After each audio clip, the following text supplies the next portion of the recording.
Bismillahirrahmanirrahim. Assalamualaikum warahmatullahi wabarakatuh.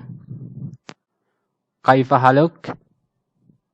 Mudah-mudahan pada pertemuan kedua kali ini kalian dalam keadaan sehat walafiat. Adapun materi yang akan kita bahas pada pertemuan ini adalah tentang sistem informasi dan sistem informasi.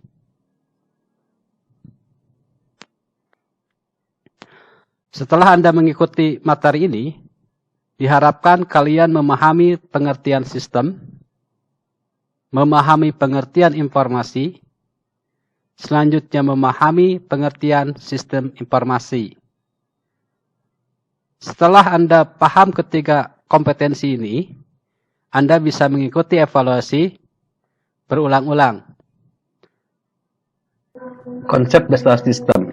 Sebelum kita membahas tentang konsep dasar sistem, saya ingin membuat ilustrasi yang berhubungan dengan konsep dasar sistem. Kalau Anda membeli sebuah sepeda, tetapi tidak ada rodanya, maka sepeda itu tidak akan berfungsi. Dengan kata lain, sepeda tersebut tidak dapat dikatakan suatu sistem, karena masih ada komponennya yang kurang. Karena definisi sistem adalah sebagai suatu kesatuan yang terdiri dari dua atau lebih komponen atau subsistem yang berinteraksi untuk mencapai suatu tujuan. Arti dari kesatuan adalah terdiri dari subsistem atau bagian-bagian yang utuh. Terdiri dari bagian-bagian yang berfungsi semua komponennya. Itu yang dimaksud dengan satu kesatuan.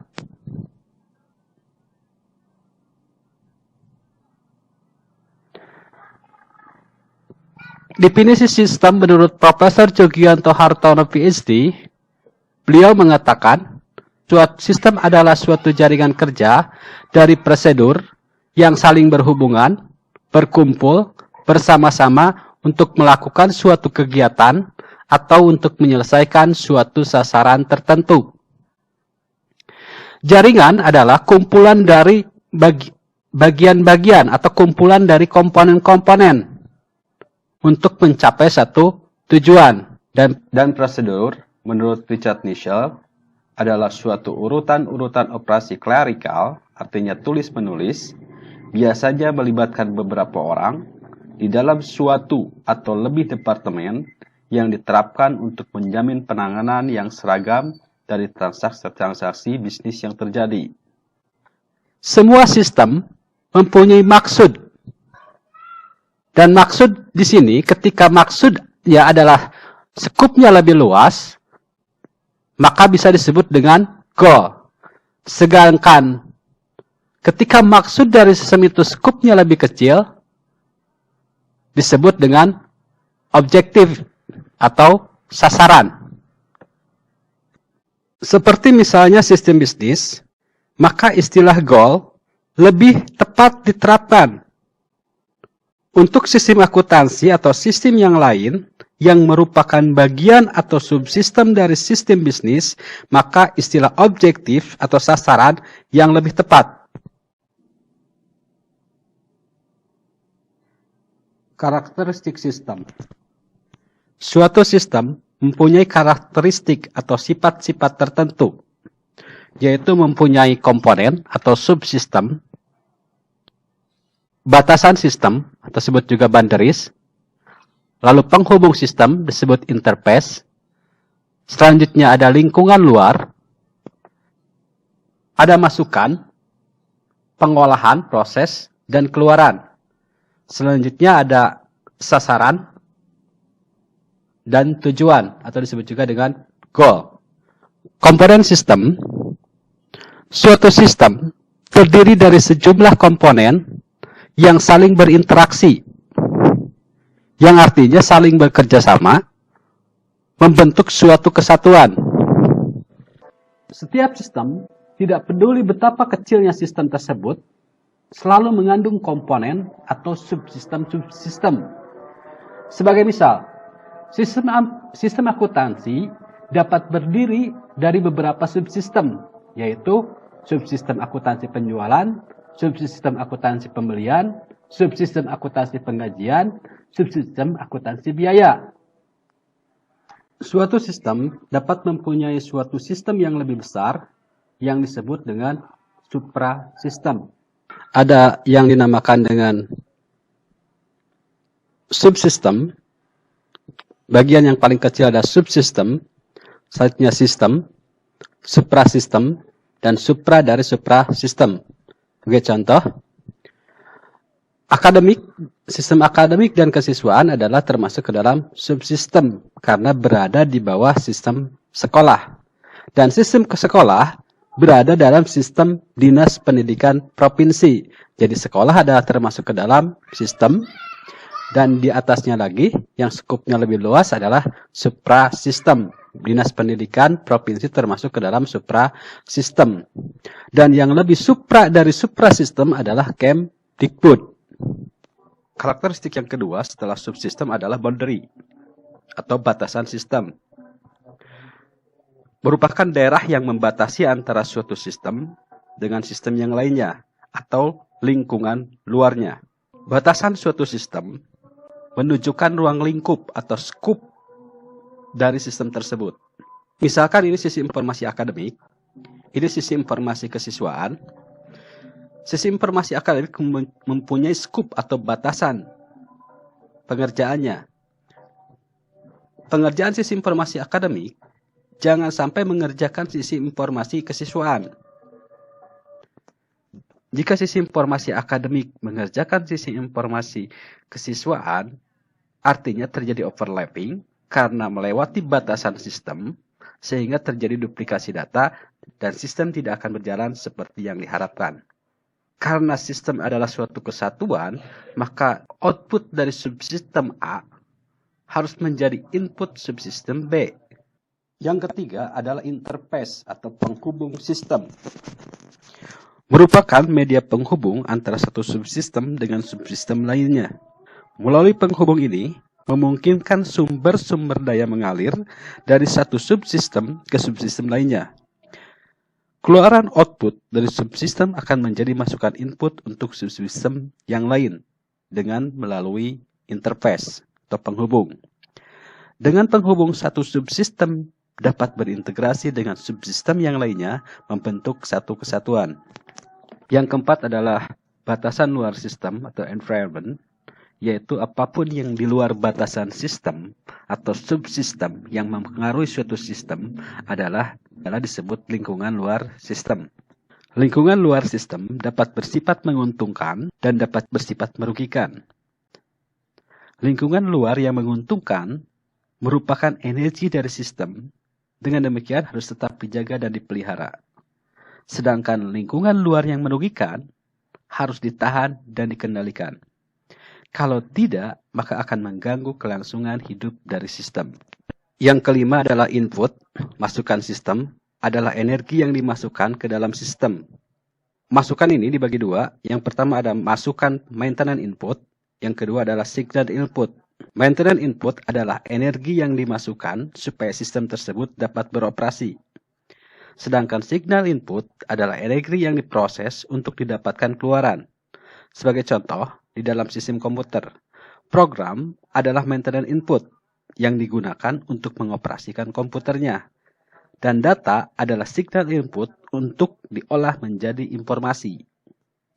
Yang keenam adalah proses pengolahan sistem, yaitu suatu sistem dapat mempunyai suatu bagian pengolahan yang akan merubah masukan menjadi keluaran. Suatu sistem produksi akan mengolah masukan berupa bahan baku dan bahan-bahan yang lain menjadi keluaran berupa barang jadi. Sistem akuntansi akan mengolah data transaksi menjadi laporan-laporan keuangan dan laporan-laporan lain yang dibutuhkan oleh manajemen.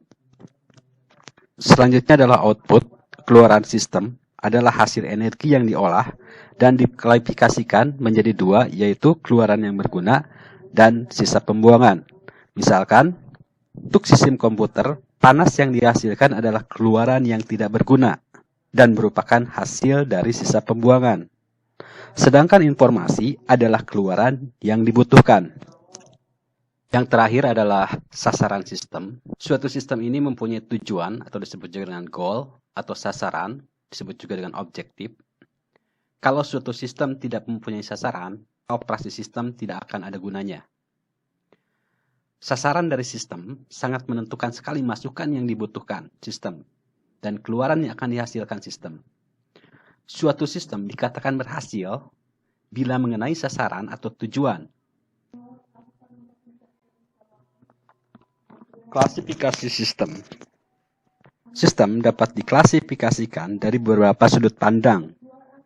Di antaranya, sistem diklasifikasikan sebagai sistem abstrak, abstraksi sistem, dan sistem psikal sistem.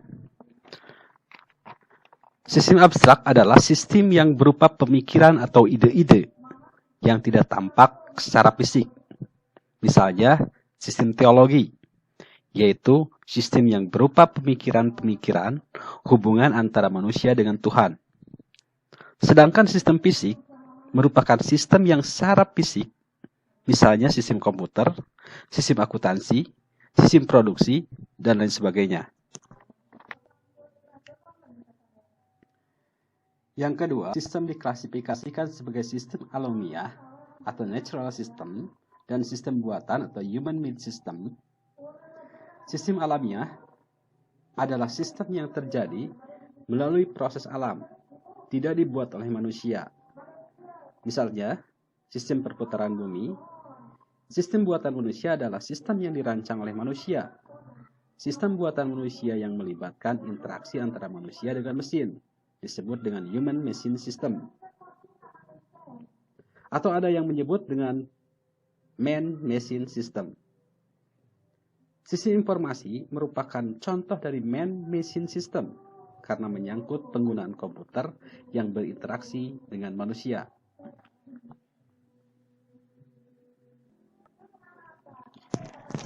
Yang ketiga, sistem diklasifikasikan sebagai sistem tertentu atau disebut deterministic system dan sistem tak tentu atau disebut probabilistic system. Sistem tertentu beroperasi dengan tingkah laku yang sudah dapat diprediksi. Interaksi di antara bagian-bagiannya dapat dideteksi dengan pasti, sehingga keluaran dari sistem dapat diramalkan. Sistem komputer adalah contoh dari sistem tertentu yang tingkah lakunya dapat dipastikan berdasarkan program yang dijalankannya. Sistem tak tentu adalah sistem yang kondisi masa depannya tidak dapat diprediksi karena mengandung unsur probabilitas. Yang terakhir, sistem diklasifikasikan sebagai sistem tertutup atau closed system, sistem terbuka atau open system.